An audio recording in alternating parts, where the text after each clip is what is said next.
Hello ಎಲ್ಲರೂ ಹೇಗಿದ್ದೀರಾ? ತುಂಬಾ ಚೆನ್ನಾಗಿದ್ದೀರಾ ಅಂತ ಭಾವಿಸ್ತೀನಿ. ನಾನು ನಿಮ್ಮ ಪ್ರೀತಿಯ ರಚಿತ ಮಾತಾಡ್ತಾ ಇರೋದು. Welcome to my log.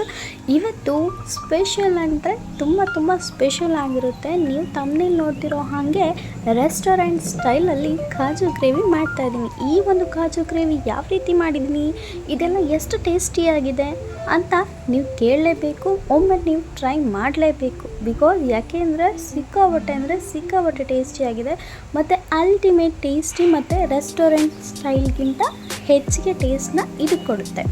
ಇದಕ್ಕೆ ಉಪ್ಪು ಖಾರ ಎಲ್ಲ ಕರೆಕ್ಟಾಗಿ ಹಾಕಿದರೆ ಈ ಒಂದು ಕಾಜು ಗ್ರೇವಿನ ಚಪಾತಿ, ರೋಟಿ, ಇಲ್ಲಾಂದರೆ ಮನೆಯಲ್ಲೇ ಬಟರ್ ನಾನ್ ಈ ಥರ ಮಾಡ್ಕೊಂಡು ತಿನ್ಬಹುದು. ಮತ್ತು ನಾವು ಹೋಟೆಲ್ಗೆ ಹೋಗೋದೇ ಬೇಡ, ನಾವು ಮನೆಯಲ್ಲೇ ಮಾಡ್ಕೊಂಡು ತಿನ್ಬೋದು. ಹೆಲ್ದಿಯಾಗೂ ಇರುತ್ತೆ ಮತ್ತು ಟೇಸ್ಟಿಯಾಗಿರುತ್ತೆ. ನಾವು ಏನೇನು ಇಂಗ್ರೀಡಿಯೆಂಟ್ಸ್ ಹಾಕಿರ್ತೀವಿ ಅಂತ ನಮಗೆ ಗೊತ್ತೂ ಇರುತ್ತೆ. ಅದಾದಮೇಲೆ ಮಕ್ಕಳು ಕೂಡ ಸಿಕ್ಕಾಪಟ್ಟೆ ಇಷ್ಟಪಟ್ಟು ತಿಂತಾರೆ. ನನ್ನ ಮಗ ಅಂತೂ ತುಂಬ ಅಂದರೆ ತುಂಬ ಇಷ್ಟಪಟ್ಟ. ಸೊ ಹಾಗಾಗಿ ಈ ಒಂದು ಗ್ರೇವಿನ ಮತ್ತೆ ಮಾಡಬೇಕು ಅಂತ ಅಂದ್ಕೊಂಡಿದ್ದೀನಿ. ಮತ್ತೆ ಆಗ್ತಡ, ನೀವು ಕೂಡ ಒಮ್ಮೆ ಟ್ರೈ ಮಾಡಿ. ಇದನ್ನು ಯಾವ ರೀತಿ ಮಾಡೋದು ಅಂತ ಹೇಳ್ತೀನಿ ಬನ್ನಿ. ಸೊ ನೀವು ನೋಡ್ತಾ ಇದ್ದೀರ, ಒಂದು ಪ್ಯಾನ್ ತೊಗೊಳ್ಳಿ, ಸ್ವಲ್ಪ ಎಣ್ಣೆ, ನೀರುಳ್ಳಿ, ಬೆಳ್ಳುಳ್ಳಿ, ಅದಾದಮೇಲೆ ಸ್ವಲ್ಪ ಟೊಮೆಟೊ, ಮೆಣಸಿನ್ಕಾಯಿ ಹಾಕ್ಕೊಂಡು ಚೆನ್ನಾಗಿ ಫ್ರೈ ಮಾಡಿ. ಕರಿಬೇವು ಕೂಡ ಹಾಕ್ಕೊಳ್ಳಿ. ನಾನಿಲ್ಲಿ 4 ಟೊಮೆಟೊ ತೊಗೊಂಡಿದ್ದೀನಿ, ನಾನು 3 ನೀರುಳ್ಳಿ ಕಟ್ ಮಾಡ್ಕೊಂಡಿದ್ದೀನಿ, ಒಂದು 4-5 ಮೆಣಸಿನ್ಕಾಯಿ ಹಾಕ್ಕೊಂಡಿದ್ದೀನಿ. ಇದನ್ನು ಫ್ರೈ ಮಾಡಿ. ಒಂದು ಪಲಾವ್ ಎಲೆ ಹಾಕಿದ್ದೀನಿ, 4 ಮೆಣಸು ಹಾಕಿದ್ದೀನಿ, ಅದಾದಮೇಲೆ 4 ಲವಂಗ ಹಾಕಿದ್ದೀನಿ. ಚೆನ್ನಾಗಿ ಫ್ರೈ ಮಾಡಿ. ಫ್ರೈ ಆದಮೇಲೆ ನಿಮಗೆ ಗೊತ್ತಾಗುತ್ತೆ ಫ್ರೈ ಆಗಿಲ್ಲ, ಇನ್ನು ಫ್ರೈ ಆಗ್ತಾಯಿದೆ. ಫ್ರೈ ಆದಮೇಲೆ ಒಂದು ಪೇಸ್ಟ್ ಮಾಡ್ಕೋಬೇಕು. ಆ ಒಂದು ಪೇಸ್ಟ್ ಮಾಡಿಕೊಂಡಾಗ ಚೆನ್ನಾಗಿ ನುಣ್ಣಗೆ ರುಬ್ಬಬೇಕು.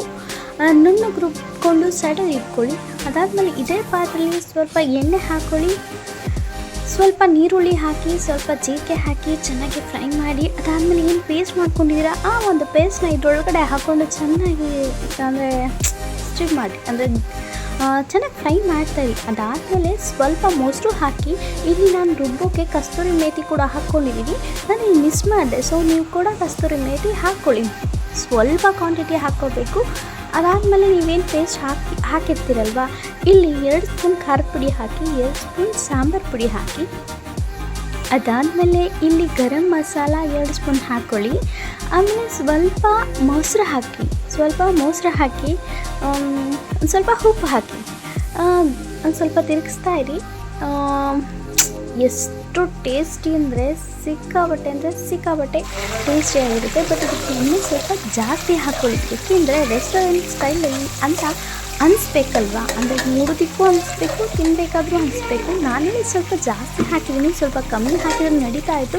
ಬಟ್ ಅವರವರ ಟೇಸ್ಟ್ ಅವ್ರವ್ರಿಗೆ. ಸೊ ನಿಮಗೆ ಎಣ್ಣೆ ಜಾಸ್ತಿ ಬೇಕು ಅಂತ ಅನಿಸಿದ್ರೆ ಜಾಸ್ತಿ ಹಾಕ್ಕೊಳ್ಳಿ, ಬೇಡ ಅಂತ ಅನಿಸಿದ್ರೆ ಕಮ್ಮಿ ಹಾಕ್ಕೊಳ್ಳಿ. ಓಕೆ, ಈ ಒಂದು ಸ್ಟೈಲಲ್ಲಿ ಈ ಒಂದು ಕಾಜು ಗ್ರೇವಿನ ನೀವು ಖಂಡಿತ ಮಾಡಿದ್ದಲ್ಲಿ ಇದಕ್ಕೆ ಸ್ವಲ್ಪ ಗೋಡಂಬಿ ಕೂಡ ಆ್ಯಡ್ ಮಾಡಬೇಕು. ಸೊ ನಾನಿಲ್ಲಿ ಗೋಡಂಬಿ ಹಾಕಿದ್ದೀನಿ ಕೂಡ, ಅಂದರೆ ಪೇಸ್ಟ್ ಮಾಡೋದಕ್ಕೂ ಹಾಕಿದ್ದೀನಿ ಸ್ವಲ್ಪ ಗೋಡಂಬಿ. ಮತ್ತು ನಾವೇನು ಸ್ವಲ್ಪ ನೀರುಳ್ಳಿ ಗೋಡಂಬಿ ಹಾಕಿಲ್ಲ ಅದಕ್ಕೂ ಕೂಡ ಹಾಕಿದ್ದೀನಿ.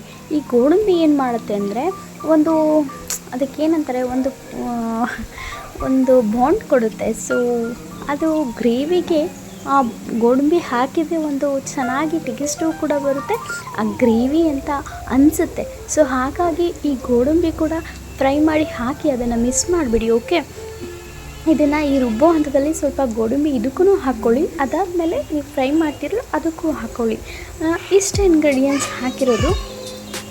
ಬಟ್ ಎಷ್ಟು ಟೇಸ್ಟಿ ಅಂತ ಹೇಳ್ತೀರಾ, ಸಿಕ್ಕಾಪಟ್ಟೆ ಟೇಸ್ಟಿಯಾಗಿರುತ್ತೆ. ಇದನ್ನು ಚಪಾತಿ ಮಾಡ್ಕೊಳ್ಳಿ, ಮತ್ತು ರೋಟಿ ಮಾಡ್ಕೊಳ್ಳಿ, ಇಲ್ಲ ಬಟರ್ ನಾನ್, ಈ ರೀತಿ ಮಾಡ್ಕೊಂಡು ಖಂಡಿತ ತಿನ್ನಬೇಕು. ಯಾರು ಮಾಡೋಕ್ಕೆ ಬರೋದಿಲ್ವೋ ಅಂಥವರು ಕೂಡ ಈ ಒಂದು ಗ್ರೇವಿನ ಖಂಡಿತ ಮಾಡ್ಬೋದು, ತುಂಬ ಈಸಿಯಾಗಿ ಮಾಡ್ಬೋದು. ನಾನಿಲ್ಲಿ ಮಾಡಿರೋ ರೀತಿ ನೀವು ಖಂಡಿತ ಮಾಡಿ. ಸಿಕ್ಕಾಪಟ್ಟೆ ಟೇಸ್ಟಿಯಾಗಿರುತ್ತೆ. ಟ್ರಸ್ಟ್ ಮೀ, ಒಂದು ಸಲ ಮಾಡಿಕೊಡಿ. ನಿಮ್ಮ ಫ್ರೆಂಡ್ಸ್ಗೆ, ರಿಲೇಟಿವ್ಸ್ಗೆ, ಯಾರಿಗಾದರೂ ಆಯಿತು, ಮನೇಲಿರೋ ಮಕ್ಳಿಗೆ ಮಾಡಿಕೊಟ್ರೆ ಸಿಕ್ಕಾಪಟ್ಟೆ ಖುಷಿ ಪಡ್ತಾರೆ. ಸೊ ಈ ಒಂದು ಗ್ರೇವಿನ ಖಂಡಿತ ಟ್ರೈ ಮಾಡಲೇಬೇಕು ಅಂತ ಹೇಳ್ತೀನಿ. ನೋಡ್ತಾ ಇರಬಹುದು ನೀವು ನಾನು ಯಾವ ರೀತಿ ಮಾಡ್ತಾಯಿದ್ದೀನಿ ಅಂತ. ಬಟ್ ನಾನೇನು ಹೇಳ್ತಾ ಹೋಗ್ತಾ ಇದ್ದೀನಿ, ಇಲ್ಲಿ ನಾನು ತೋರಿಸ್ತಾ ಇದ್ದೀನಿ, ನೀವು ನೋಡ್ತಾ ಇರಬಹುದು. ಈ ರೀತಿ ಮಾಡಿದ್ದಲ್ಲಿ ನೀವು ಖಂಡಿತ ನೋಡಿ, ಇಲ್ಲಿ ಕಸ್ತೂರಿ ಮೇಥಿ ಹಾಕ್ತಾ ಇದ್ದೀನಿ. ಸೂಪರ್ ಟೇಸ್ಟಿಯಾಗಿರೋ ಹೆಲ್ದಿಯಾಗಿರುವಂಥ ಗ್ರೇವಿ ರೆಡಿ ಆಗಿರುತ್ತೆ. ಇದನ್ನು ಚಪಾತಿಯೊಂದಿಗೆ ತಿಂತಾ ಇದ್ದರೆ ವಾ ಅಷ್ಟು ಸೂಪರ್ ಆಗಿರುತ್ತೆ. ಓಕೆ, ಯಾರೆಲ್ಲ ನನ್ನ ಚಾನಲ್ನ ಸಬ್ಸ್ಕ್ರೈಬ್ ಮಾಡಿಲ್ಲ, ಹೊಸದಾಗಿ ಯಾರೆಲ್ಲ ನೋಡ್ತಾ ಇದ್ದೀರಾ ನನ್ನ ವೀಡಿಯೋಸ್ನ, ಅವರೆಲ್ಲ ದಯವಿಟ್ಟು ನನ್ನ ಚಾನಲ್ನ ಸಬ್ಸ್ಕ್ರೈಬ್ ಮಾಡಿ, ಲೈಕ್ ಮಾಡಿ, ಕಮೆಂಟ್ ಮಾಡಿ ಮತ್ತು ಶೇರ್ ಮಾಡಿ. ನಿಮ್ಮ ಎಲ್ಲ ಕಮೆಂಟ್ ಮತ್ತು ಶೇರಿಂಗ್ ಮತ್ತು ಲೈಕ್ ಕೂಡ ನಮಗೆ ತುಂಬ ಇಂಪಾರ್ಟೆಂಟ್ ಆಗಿರುತ್ತೆ. ಬಿಕಾಸ್ ಯಾಕೆ ಅಂದರೆ ನನಗೆ ಮೋಟಿವೇಶನ್ ಸಿಕ್ಕಾಗುತ್ತೆ ಹೊಸ ವೀಡಿಯೋಸ್ನ ಅಪ್ಲೋಡ್ ಮಾಡೋದಕ್ಕೆ. ಈ ಒಂದು ಕಾಜು ಗ್ರೇವಿನ ನೀವು ಒಂದೇ ಸಲ ನಾವು ಟ್ರೈ ಮಾಡಿ. ಎಷ್ಟು ಟೇಸ್ಟಿ ಅಂದರೆ ತುಂಬ ಟೇಸ್ಟಿಯಾಗಿರುತ್ತೆ.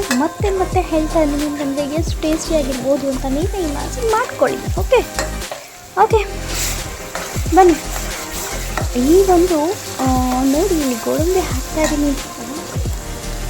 ಯಾರೆಲ್ಲ ಏನೆಲ್ಲ ಮಾಡ್ತಾ ಇದ್ದೀರಾ? ಓಕೆ, ಹಬ್ಬದೆಲ್ಲ ಆಯಿತು ಅನಿಸುತ್ತೆ, ಎಲ್ಲ ಹಬ್ಬನೂ ಮುಗೀತು ಅನಿಸುತ್ತೆ. ಅಂದರೆ ಗೌರಿ ಗಣೇಶನ ಹಬ್ಬ ನೀವೆಲ್ಲ ಹೇಗೆ ಆಚರಿಸಿದ್ರಿ? ನೀರಿಗೆ ಬಿಟ್ಟಾಯ್ತಾ? ಸೊ ಕೆಲವೊಂದೊಂದು ಕಡೆ ನೀರಿಗೆ ಬಿಟ್ಟಾಯಿತು, ಇನ್ನು ಕೆಲವು ಕಡೆ ಹಾಗೆ ಇಟ್ಕೊಂಡಿದ್ದಾರೆ ಕೂಡ.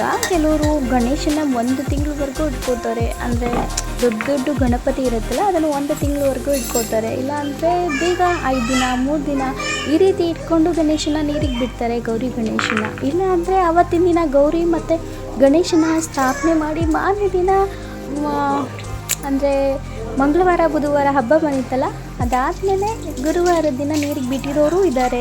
ಸೊ ಯಾರ್ಯಾರಿಗೆ ಯಾವ್ಯಾವ ರೀತಿ ಅನುಕೂಲನೋ ಆ ರೀತಿ ಗೌರಿ ಗಣೇಶನ ಹಬ್ಬನ ಮಾಡಿದ್ದಾರೆ. ಸೊ ಮಾಡಲಿಕ್ಕೆ ಹೋಗಿದ್ರಾ? ಎಲ್ಲವೂ ಹೇಗಿತ್ತು? ಹಬ್ಬ ಆಚರಿಸಿದ್ರ? ಮಾಡಾಳ್ ಗೌರಮ್ಮನ ಕೂಡ ನೀರಿಗೆ ಬಿಟ್ಟಿದ್ದಾರೆ. ಸೊ ಅಲ್ಲಿ ಅಂತೂ ಅದ್ಧೂರಿಯಾಗಿ ಆಚರಿಸ್ತಾರೆ ಮಾಡಾಳ್ ಗೌರಮ್ಮನ. ಸೊ ಅದನ್ನು ನೋಡಿ ಕಣ್ಣು ನಂಬ್ಕೋಬೇಕು. ಕರ್ಪೂರ ಪ್ರಿಯಳಿಗೆ ಕರ್ಪೂರದ ಆರತಿನ ಮಾಡಿ ಆ ಗಗನಕ್ಕೆ ಏರಿಸೋ ರೀತಿ ಆ ಕರ್ಪೂರನ ಹಚ್ಚಿ ಆ ತಾಯಿಗೆ ಸಾಷ್ಟಾಂಗ ನಮಸ್ಕಾರ ಮಾಡ್ತಾರೆ ಪ್ರತಿಯೊಬ್ಬರು ಕೂಡ. ಓಕೆ, ಆ ತಾಯಿ ಅನುಗ್ರಹ ಎಲ್ರಿಗೂ ಬೇಕು. ಸೊ ಎಲ್ರಿಗೂ ಒಳ್ಳೆಯದಾಗಲಿ ಅಂತ ಕೇಳ್ಕೊತ ಬಾಯ್, ಸಿ ಯು, ಟೇಕ್ ಕೇರ್.